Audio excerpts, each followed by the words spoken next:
그동안에 우리가 예수님의 제자들 12명의 제자들을 함께 나누고 있습니다. 13시간에 걸쳐서 함께 말씀을 나누고 있는데, 오늘은 그 마지막 사람 가룟 유다에 대한 말씀들을 좀 나누려고 합니다.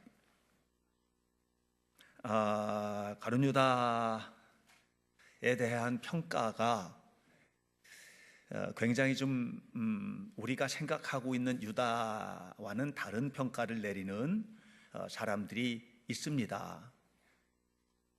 예를 들면 니코스 카찬차키스라고 하는 아주 유명한 소설가인데, 이분은 최후의 유혹에서 가룟 유다를 변호하고 나섭니다. 또 페터 스탠퍼드 같은 사람은 예정된 악인 유다라는 글에서 유다는 억울한 희생자다 하는 그런 이야기를 하기도 합니다. 왜냐하면 성경을 우리가 읽다 보면 예수님께서 유다가 자기를 팔게 될 것을 이미 알고 계시는 대목들이 계속 나옵니다. 예수님이 알고 계시는 거예요. 유다가 지금 자신을 십자가에 팔아넘길 것을 알고 계시는 거예요. 또 하나님께서도 이미 알고 계셨고, 심지어는 하나님이 유다를 통해서 예수님의 십자가 사건을 이루시기 위해서 예정하셨다 하는 그런 얘기도 하기도 합니다. 그러면 이분들의 논리는 뭐냐 하면, 그럼 유다는 하나님의 뜻대로 움직인 죄밖에 없지 않냐, 그러니까 유다한테 손가락질하면 안 된다, 이런 얘기를 하는 거예요. 그런데요, 성경이 말하는 핵심은 그게 아닙니다.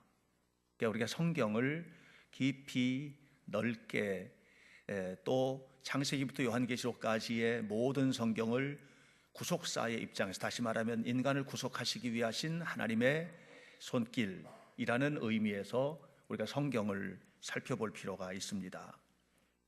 하나님은 인간에게 어마어마한 축복을 주셨는데 창조 첫날부터 그렇게 하셨습니다. 그 축복은 뭐냐 하면, 내가 너를 만들었으니까 너는 나의 로봇이야. 너는 내가 하라는 대로 살아야 되고 너는 나의 뜻대로 살아야 돼. 자, 지금부터 태엽을 감아서 세상에 이렇게 보내진 존재가 아니라는 거예요. 인간은 어떤 존재냐면 하나님으로부터 무한한 자유를 허락받은 자이고, 또 동시에 하나님이 주시는 모든 축복을 마음껏 누리는 존재로 우리는 창조됐습니다. 할렐루야. 우리는 그런 존재예요. 그런 존재예요. 그러니까 하나님이 인간을 향한 마음은 뭐냐면, 모든 에덴 동산을 다 누리고 모든 생명과 삶을 다 누리고 사는 거, 이게 우리를 향한 하나님의 계획이에요.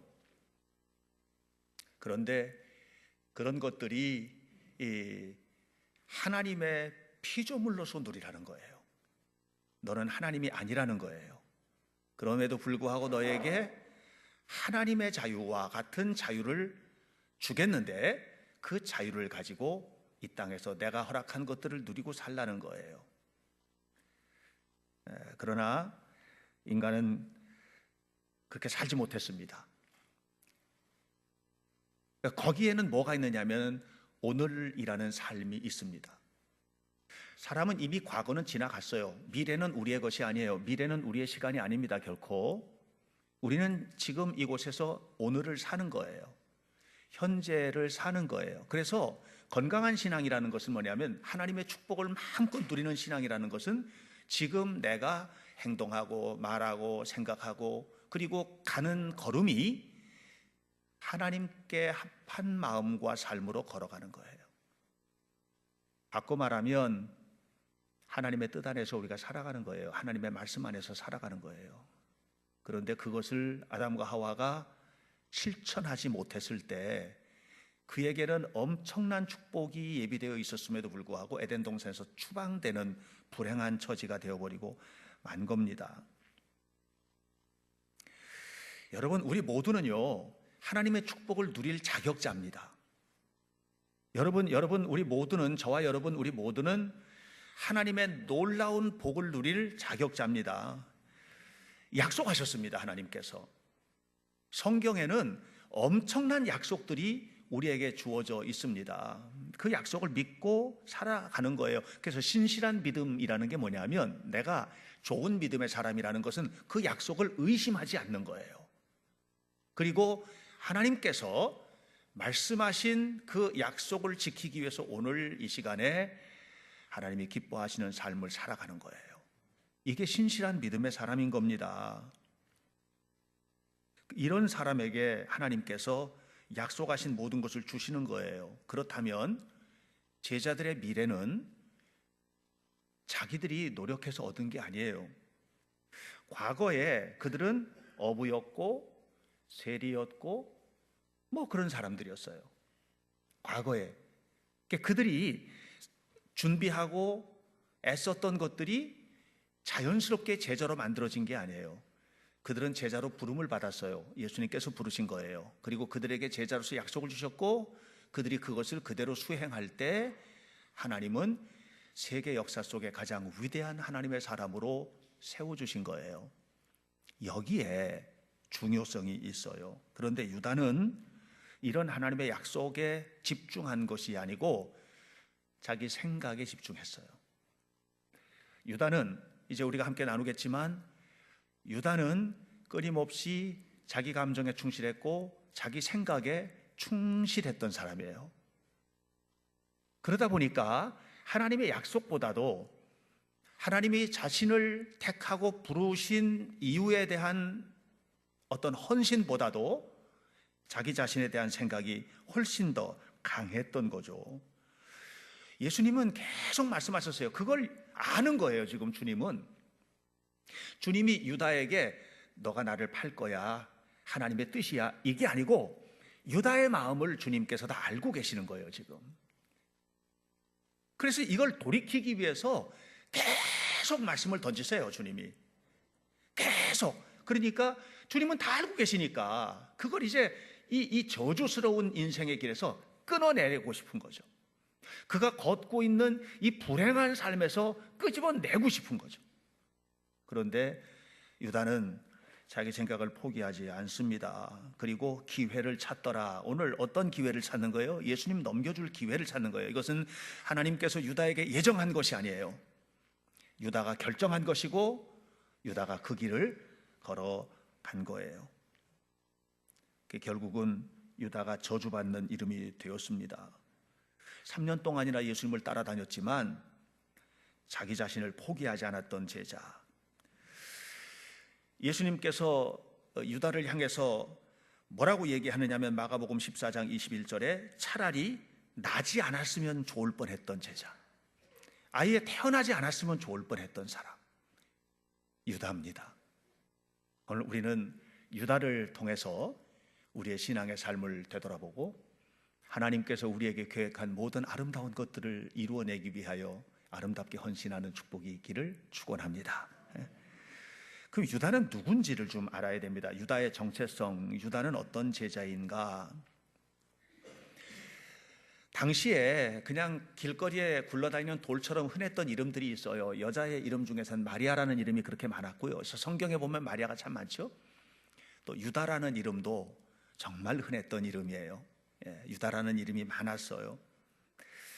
아마 유다 지파에서 태어난 사람 가운데 유다라는 이름이 참 많았던 걸로 이렇게 기억이 되고요. 또 뿐만 아니라 유다의 신앙과 삶을 고스란히 물려받기를 원하는 바로 그런 사람들이 부모의 신앙의 기대가 반영이 되어서 유다라는 이름을 갖게 되었을 수도 있어요. 이름 속에는 부모의 기대가 있잖아요. 그죠? 유다는 어쨌든 유다라는 이름을 갖게 된 배경 속에는 그는 신앙과 전혀 상관없는 사람이 아니었던 것이죠. 또 그는 아주 유능한 사람이었던 듯 싶습니다. 예수님에게 특별히 발견된 사람이죠. 대부분의 예수님의 제자들은 어디 출신입니까? 갈릴리 출신이에요. 갈릴리 주변에서 이렇게 가버나움, 갈릴리 이 일대에서 부름을 받았습니다. 예수님의 제자 가운데 많은 사람들의 직업은 어부였고 또 세리마태도 가버나움 세관에서 부름을 받았습니다. 대부분 다 이렇게 부름을 받았는데 유다는 예루살렘 남쪽으로 약 50km 정도 떨어진 예루살렘에서 베들레헴 가는 정도보다도 조금 더 내려가는 그 정도, 이게 다 유다 지파 땅들이에요. 거기에서 태어난 사람이고 그 지역 사람입니다. 그럼에도 불구하고 부름을 받았고요. 부름을 받은 다음에 유다는 예수님의 제자 그룹의 핵심의 역할을 합니다. 쉽지가 않습니다. 교회도 때로는 보면 이 지역색을 가진 교회들이 있어요. 예를 들면 6.25 직후에 평안도에서 피난 온 사람들 모여 그래가지고 평안도 피난민들 교회 이런 식으로, 그러면 그 안에 다른 지역 사람들이 들어가서 핵심의 역할을 하는 게 참 어려워요.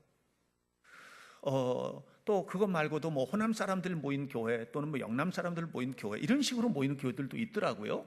그럼 그런 지역에는 다른 사람들이 오면 중심에서 역할을 하는 게 참 쉽지가 않아요. 웬만큼 유능해가지고는요, 또 웬만큼 믿음의 깊이를 가지지 않으면 쉽지가 않은데, 유다는 대부분이 갈릴리 사람들인 제자단 프로그램 이 사람들 중에서도 전혀 다른 지역 사람인데 예수님께서 그를 핵심을 맡기세요. 재정의 모든 관련을 맡겨요. 예수님의 제자 가운데 세리도 있었어요. 마태가 세리죠. 세리는 이 돈을 계산하는데 아주 탁월한 사람입니다. 그럼에도 불구하고 예수님은 바로 유다에게 돈꾀를 맡겼다, 이렇게 성경은 기록을 하고 있습니다. 매우 총명했던 사람이고 매우 유능했던 제자가 유다입니다. 또 성경은 유다에 대해서 언급할 때 뭐라고 얘기하느냐 하면 12 중에 하나인 가룟 유다, 이런 얘기를 계속해서 합니다. 12 중에 하나인 가룟 유다, 이 말은 무슨 말이에요? 12명의 제자에서 빠져나간 적이 없었던 사람이에요. 그러니까 가룟 유다는 예수님의 제자로 부름받을 때서부터 끝까지 계속 12 중에 포함되어 있었어요. 어디를 가도 함께 다녔어요. 예수님 말씀도 함께 들었겠지요. 예수님의 기적도 함께 경험했을 거예요. 예수님께서 행하시는 모든 일들을 함께 나눴고 예수님과 함께 잠자고 예수님과 함께 한솥밥을 먹었던 사람이 바로 유다입니다. 예수님께서 십자가에 달리시기 바로 전날 밤에 예수님은 유월절 만찬 자리를 마련하십니다. 그 최후의 만찬의 시작은 유월절 식사입니다. 유월절 식사 자리에 함께 모이게 됩니다. 그리고 그 자리에서 예수님께서 주시는 빵을 먹고 예수님이 나눠주시는 잔을 마셨습니다. 이게 유다입니다. 그런데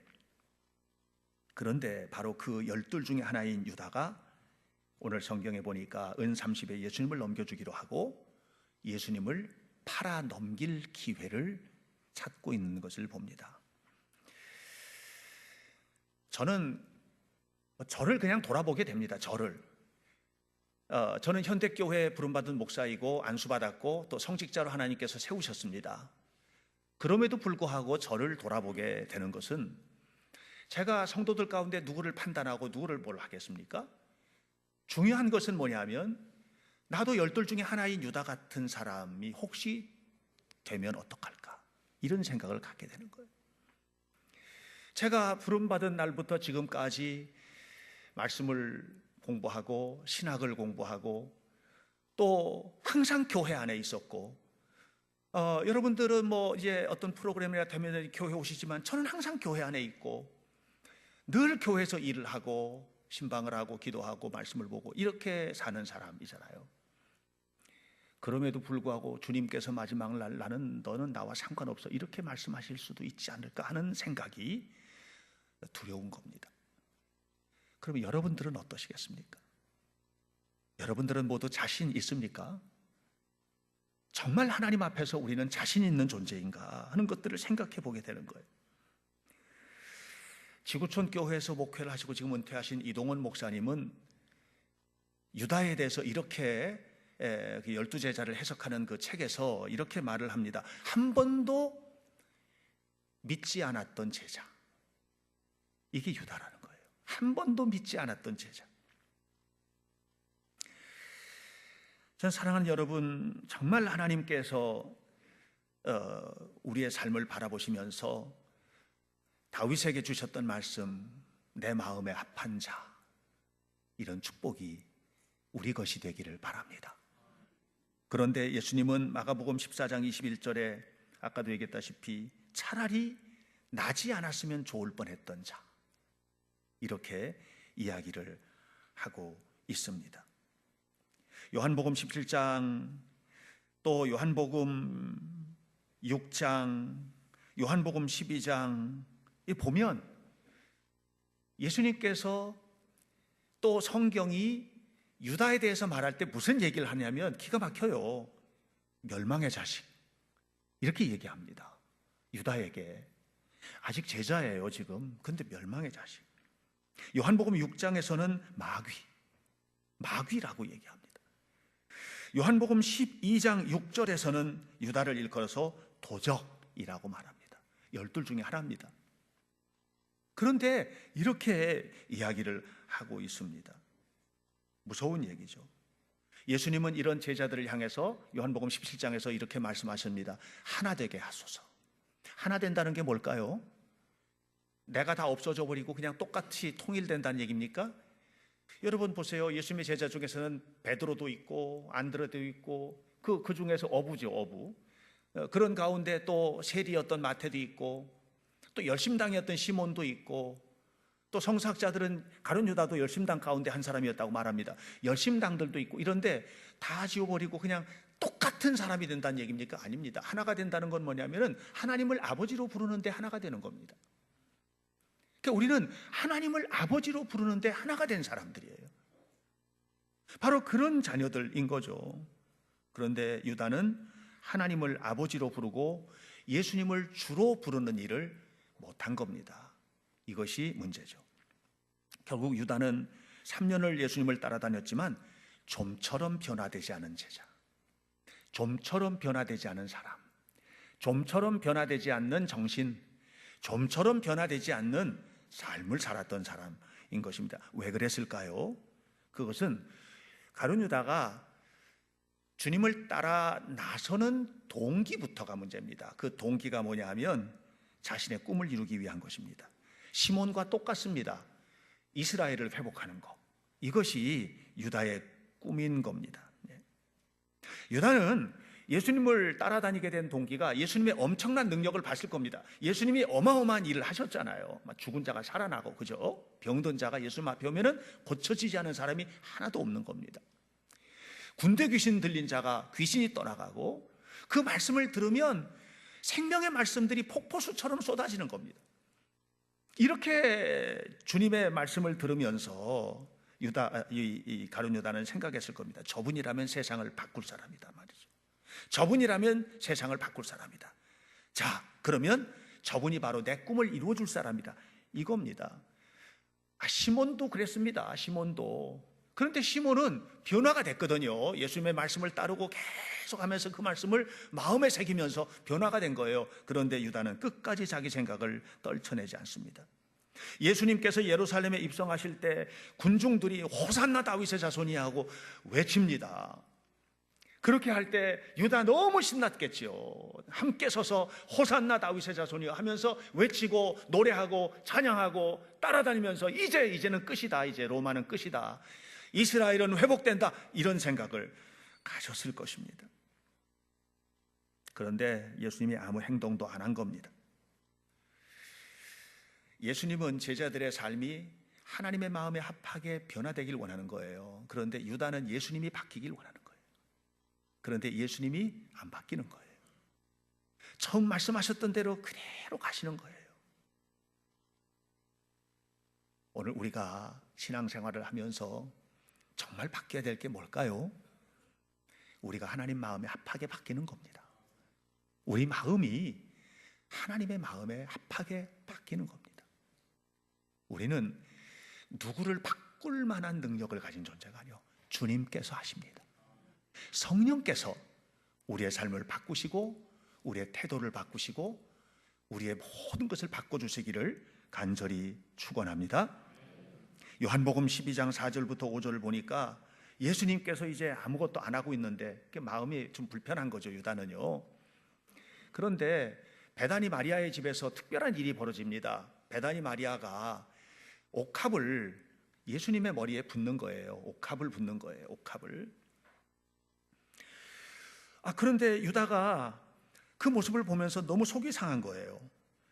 야, 저거 되게 비싼 건데 저 비싼 거를 허비하는구나 하고 얘기하자 예수님께서 유다를 책망하십니다. 그게 아니야. 그 여인은 지금 나의 장사를 준비하는 것이야. 갈수록 첩첩산중태산이죠. 그러니까 유다가 화가 났습니다. 그리고 나서 오늘 성경 본문이 나오는 겁니다. 그리고 난 다음에 12 중에 하나인 유다라 하는 자가 대제사장을 찾아갑니다. 그리고서는 속에 있던 것을 그냥 다 털어놓는 거예요. 내가 예수님을 당신들한테, 당신들 예수 싫지? 내가 예수님을 당신들한테 넘겨줄 테니 얼마를 줄래? 은 30을 달아주는데 그걸 들고 나옵니다. 그리고서 그때서부터 이제 뭐 해요? 예수님을 따라다니면서 은혜 받을 기회를 찾는 게 아니에요. 예수님을 따라다니면서 은혜 받을 기회를 찾는 것이 아니라 예수님을 넘겨줄 기회를 찾고 있습니다. 여러분, 오늘 은혜 받으러 나오셨죠? 그 기회를 붙드시길 축원합니다. 주님을 만나는 기회로 삼으시길 바랍니다. 예. 바로 이것이 이제 문제가 된 거예요. 그런데 이런 유다를 예수님께서 뭐 하십니까? 요한복음 13장 넘어가면 발을 씻겨주십니다. 유다의 발을 씻겨주십니다. 뭐 하는지 지금 뭐를 하고 있는지 다 알고 계세요, 예수님이. 그런데 그 유다의 발을 씻겨주십니다. 어찌 생각하면 원수 유다 아니겠습니까? 십자가에 넘겨줄 사람인데, 그런데 그 유다의 발을 씻겨주십니다. 그 유다에게 빵을 떼어 나눠 주십니다. 유다가 예수님을 배신할 것을 아셨지만 똑같이 사랑한 겁니다. 예수님은 유다를 포기한 적이 없습니다. 유다는 예수님의 계획에 의해서, 하나님의 계획에 의해서 예수님을 팔아넘긴 게 아니에요. 유다는 자기 생각대로 산 겁니다. 예수님은 그것을 끝까지 포기하지 않습니다. 그러나 유다는 마음을 바꾸지 않았습니다.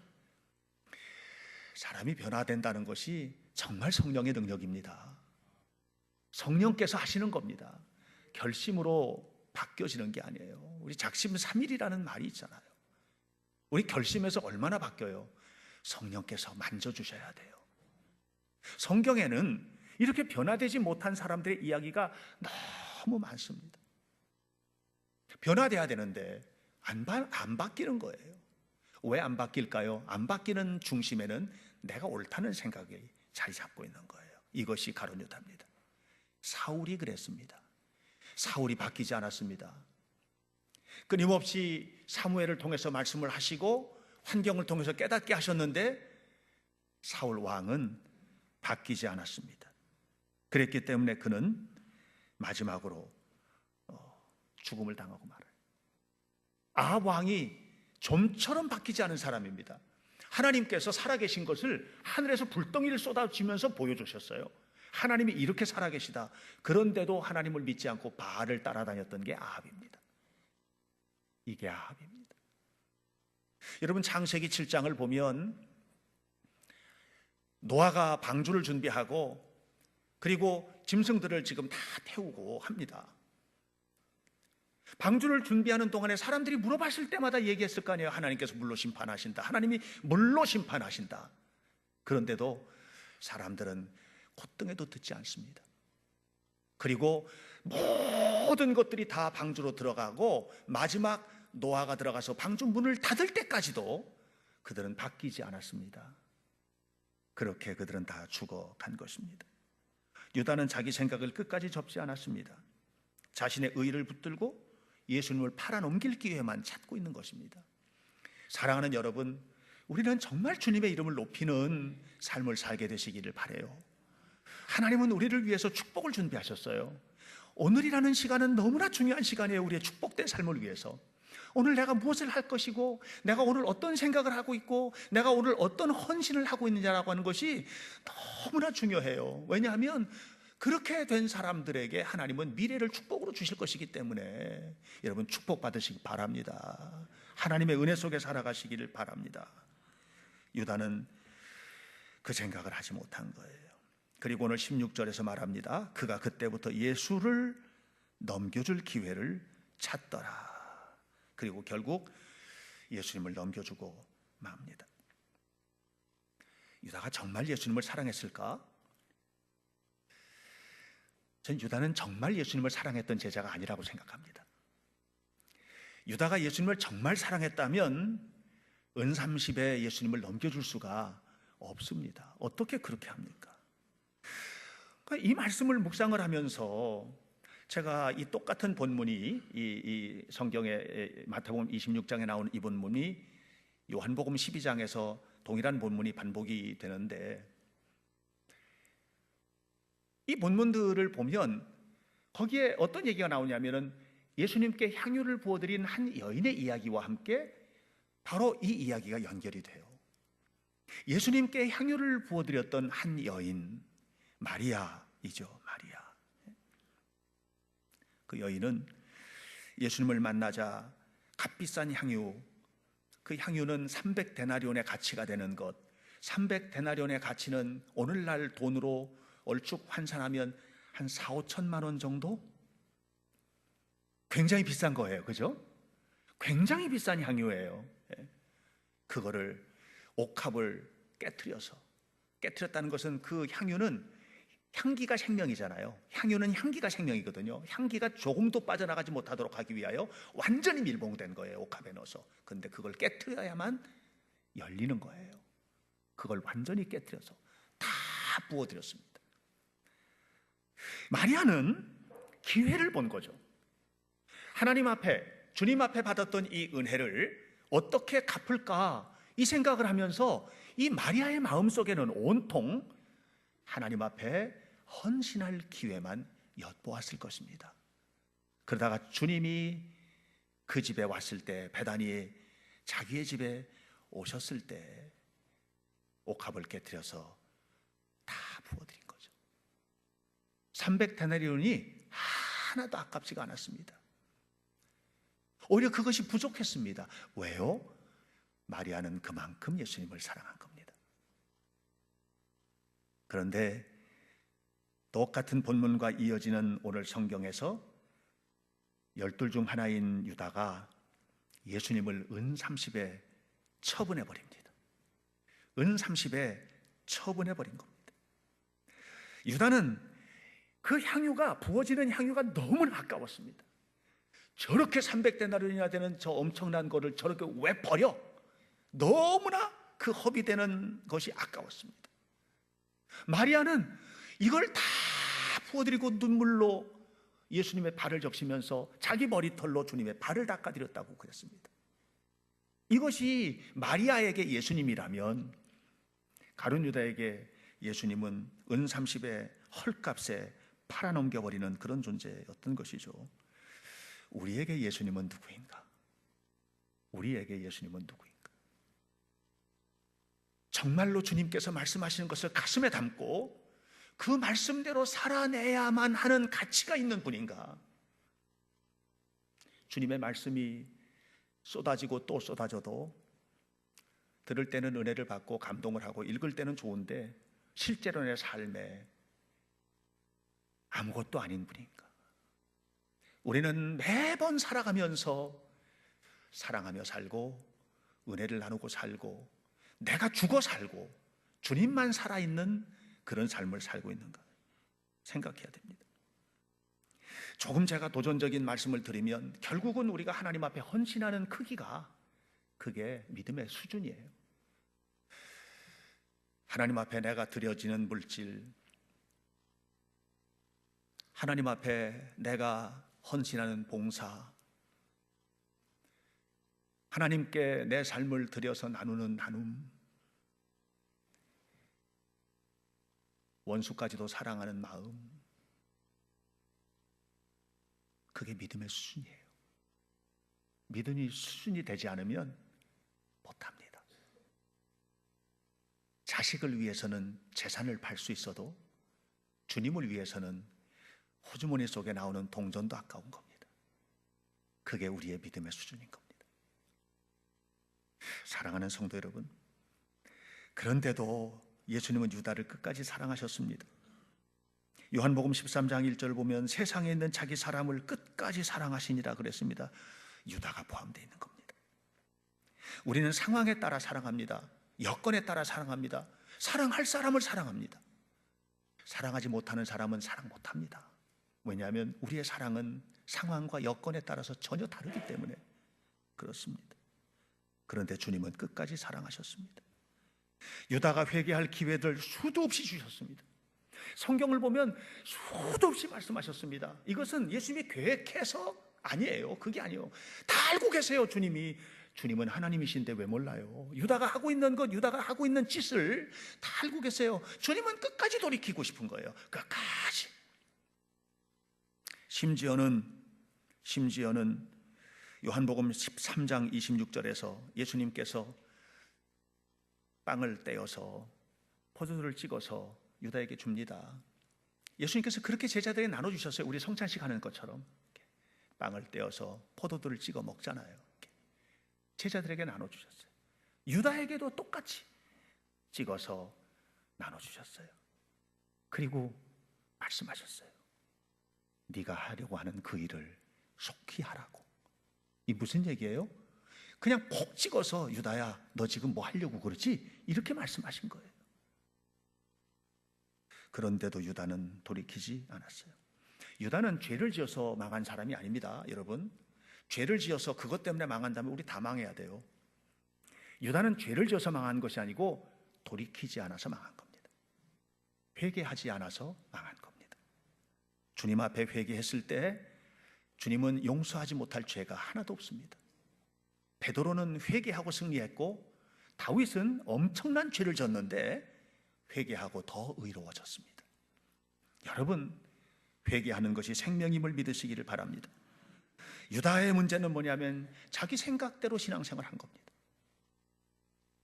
유다의 문제는 자기 생각에서 떠나질 못한 것입니다. 이것이 유다에게 문제입니다. 바울의 고백처럼 나는 날마다 죽고 주님만 살아 역사하시는 삶을 살아야만 합니다. 그러면 로마서 10장 13절에 누구든지 주의 이름을 부르는 자는 구원을 얻으리라. 여러분, 구원과 축복은 주님께서 우리를 향해서 준비하신 것임을 믿고 이것을 누리는 성도들 되시기를 주의 이름으로 축원합니다. 데이빗 켈시 그의 책 구속을 상상하다라는 책에서 이런 얘기합니다. 예수님은 우리에게 새로운 정체성을 주심으로 새로운 세상을 창조하게 하신다. 무슨 얘기예요? 우리는 예수님이 내 안에 딱 들어오는 순간 우리의 생각이 완전히 바뀌는 거예요. 난 할 수 없어, 나는 죄인이야, 나는 이런 놈이야, 이러던 사람이 주님의 능력으로, 주님의 은혜로, 주님 안에서 이렇게 바뀌는 거예요. 주님께서 내게 주신 것이 사소한 것일지라도 그것이 얼마나 소중한 것인지를 깨닫는 거예요. 그래서 완전히 다른 사람이 되는 거예요. 완전히 다른 사람이 되는 거예요. 부부가 똑같아요. 그런데 예수님을 완전히 믿고 난 다음에 전혀 다른 아내에 대한 정체성이 바뀌는 거예요. 하나님께서 나에게 주신 선물. 저 여자였는데 아내가 저 여자였거든요. 그런데 예수님이 내 안에 오는 순간에 완전히 정체성이 바뀌는 거예요. 하나님이 나에게 주신 선물. 남편이 이 은혜 받은 아내에게 남편의 모습이 전혀 달라지는 거예요. 부모는 늘 옳습니까? 자식은 늘 그럽니까? 아니에요. 부모가 자식보다 훨씬 잘못됐을 때도 있어요. 서로를 바라보는 눈들이 주님의 눈으로 바라보는 것이 달라지는 거예요. 교회는 항상 옳은 일만 할까요? 아니에요. 이것은 천국이 아니에요. 목사는 항상 바른 길만 갈까요? 아니에요. 여러분들은 항상 100% 퍼펙트 하십니까? 아니에요. 정체성이 바뀐다는 것은 뭐냐면 보는 눈이 바뀌어지는 거예요. 그러면 새로운 세계가 열리는 겁니다. 이것이 축복입니다. 베드로가, 안드레가, 야고보, 요한, 빌립, 바돌로메, 도마, 마태, 야고보, 다데오, 시몬, 이 사람들은 과거가 별 볼 일 없는 사람들입니다. 그런데 주님께서 그들에게 오셔서 그들의 미래는 달라진 것이 아니고 주님께서 계획하셨던 것들이 이루어진 거예요. 없었던 것이 아니에요. 이미 성경에 다 약속했던 것들이 성취되는 겁니다. 그런데 유다는 제 길로 간 겁니다. 죄인된 모습으로 죽고 말았죠. 사랑하는 여러분, 우리는 주님 앞에 헌신할 기회를 잡게 되시길 바랍니다. 주님이 주시는 축복을 붙들게 되시길 바랍니다. 하나님께서 주신 아름다운 교회를 부흥시킬 기회를 얻게 되시길 바랍니다. 서로에게 섬길 기회를 찾으시기를 축원합니다. 아름답게 하나님 앞에 서게 되시기를 축복합니다. 부부도 마찬가지입니다. 동일하게 서로가 회개하고 하나님 앞에 온전히 서게 되기를 바랍니다. 자녀도 마찬가지입니다. 직장 생활도 똑같습니다. 이 직장은요, 내 마음대로 할 수 있는 직장이 아닙니다. 하나님께서 선물로 주신 직장입니다. 그곳에서 하나님의 뜻대로 살아내야만 합니다. 그러면 하나님의 약속된 복을 누리게 될 것입니다. 아무쪼록 우리 모두의 삶 속에 하나님 주신 축복이 풍성하시길 바라고, 예수님께서 아름답게 변화시켰던 12제자처럼 우리의 삶 속에서 나의 스토리, 마이 스토리가 끝나고 His 스토리, 주님의 역사가 새로 시작되는 은혜로운 성도들이 다 되시기를 예수님 이름으로 간절히 축원합니다. 기도하겠습니다. 살아계신 하나님의 이름을 찬미합니다. 영광의 주의 이름을 찬양합니다. 하나님께서 함께 하시기를 간절히 구합니다. 오직 주님의 이름을 찬양하고 높여드리며 하나님께서 우리의 삶을 통해서 영광을 받으시기를 간절히 원합니다. 하나님, 유다는 잘못된 기회를 찾았고 그 잘못된 기회 때문에 잘못된 결과를 얻게 되었습니다. 오늘 우리는 하나님 앞에 헌신할 기회를 보게 하시고 찾게 하시고 그 길을 걷게 하시고 결국 하나님 주시는 능력 안에 살아가는 복된 자녀 되도록 우리 모두에게 은혜와 축복을 허락하여 주옵소서. 예수님 이름으로 기도하옵나이다. 아멘.